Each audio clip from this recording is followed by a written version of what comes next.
Hello and welcome to SaltWire today for Wednesday, June 14th. I'm your host, Kate Walker. We're learning more today about how a global privacy breach has affected Nova Scotians.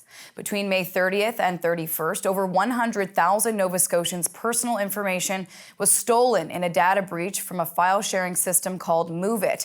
The province now says notification letters will start going out at the end of the week to those who have been impacted. Since the last update, we found out more members of the public and public service have been included in this breach. Current teachers, administrative staff, finance staff at regional centres for education and the Conseil scolaire acadien provincial.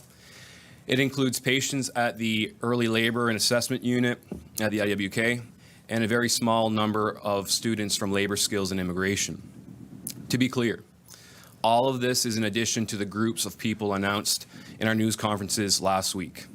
Civil servants, staff at Nova Scotia Health, IWK, certified teachers, community services, clients, and incarcerated people.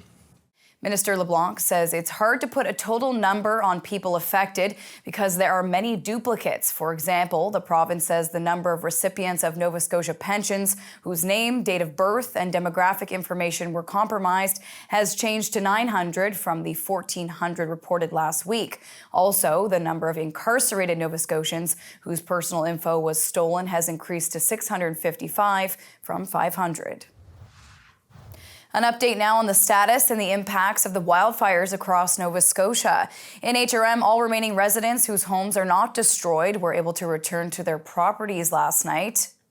In an updated map from the city, it shows areas reopened in green and the evacuation orders that still remain in place in red. We know Team Rubicon, a veteran-led charity organization, is providing detailed sifting services to families this weekend with destroyed or damaged homes. They'll help look for items that may be recoverable.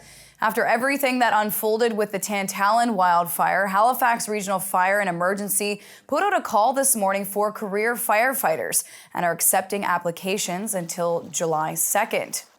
Meantime, after a long fight in Shelburne County, the Barrington Lake wildfire is now under control. We learned yesterday that the final size of that fire is 23,525 hectares, the largest in the province, and is not expected to spread. Crews from here, as well as the United States, have still been on scene doing mop-up, which means firefighters start at the perimeter of the fire and advance towards the center in a grid pattern to systematically extinguish hot spots. Tactics include looking and smelling for smoke, digging up hot spots, and dousing them with water. The province says depending on the size of a fire, mop-up can take days or weeks. And because both of the HRM and Shelburne County wildfires are now under control, the province has lifted the provincial burn ban, as well as the remaining restrictions on travel and activities in the woods. The looming carbon tax set to take effect next month was a hot topic in Province House today. Opposition leader Zach Churchill and Environment and Climate Change Shadow Minister Ian Rankin were joined by their Liberal caucus at a news conference to discuss the impacts of the carbon tax on affordability and climate change efforts. Nova Scotians will pay an extra 14.31 cents per litre at the gas pumps as of July 1st, and the hike is even higher, 17.38 cents per litre for diesel and light fuel oil, including furnace oil. The Liberal caucus says this hike could have been avoided. It's too late to change that. That is going to happen because the Premier failed to negotiate a viable alternative for carbon pricing. That is his failure. The Liberals say the best way to fight climate change is by pricing pollution. Churchill reiterated that the Liberals negotiated in 2017 a cap-and-trade system that priced pollution in this province at the same rates that a carbon tax would, but protected consumers at the pump. Their argument stands that Houston trashed the cap-and-trade system in Nova Scotia without negotiating a viable alternative to price pollution in our province. The carbon tax that will take effect July 1st is what they call Houston blaming the Liberal federal government instead of taking responsibility for Nova Scotians himself. And speaking of the carbon tax, one couple in West Haddam-Gush, Nova Scotia is raising questions over why those in the forestry industry were not included in the exemption from the looming tax, as the farming and fishing industry has been. SaltWire's Aaron Beswick spoke with the owners of Macmillan Forestry, who haven't received the exemption to the federal levy on carbon.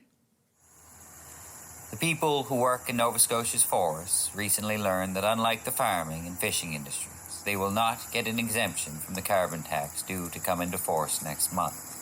They haven't been able to get an answer from Environment and Climate Change Canada as to why they're being singled out. Behind us is a stand, a climax forest stand of hemlock and red spruce and white pine predominantly that sustained some damage from Hurricane Fiona, and we're in the process of salvaging the trees that actually blew down as a result of that storm. The ultimate payers of the carbon-friendly tax and forestry will be the landowners. They've been hit by Fiona, they've been hit by wildfires, 3 hurricanes in 20 years, and they don't even know the carbon-friendly tax is coming yet to their wood, which is really a crime, I think, for them to bear another burden. Is there any idea how much it will affect woodlot owners? It's probably going to reduce the stumpage dollars that they would get paid for their wood to the tune of 5 to 10%. Again, it depends on the type of treatment, the type of silviculture activity that occurs. Again, I reiterate what Julia has said, that, you know, stumpage prices have dropped for landowners to all-time lows, in part due to the high cost of salvaging their wood as a result of Fiona. And now the carbon tax is just one more hit to the landowners of Nova Scotia. This is Aaron Beswick reporting for the SaltWire Network. On to weather now. To see what's coming up in the forecast, we're going to check in now with our weather specialist, Alistair Alders.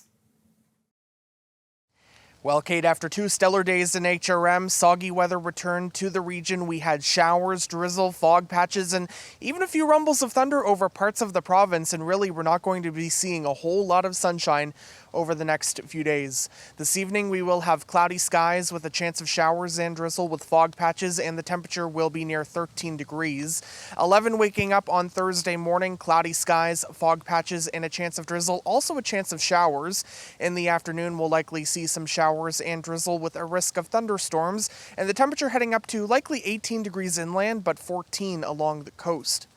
We could see some sunshine on Friday, but there will still be a chance of showers, and then the weekend looking relatively cloudy with a chance of showers, and the greatest chance of showers will be Saturday night and Sunday. Kate. Thank you, Alistair. That's all for now. For more extended video and full online articles, stay tuned to saltwire.com. And you can find us on social media. I'm your host, Kate Walker. Thank you for joining us, and we'll see you back here tomorrow.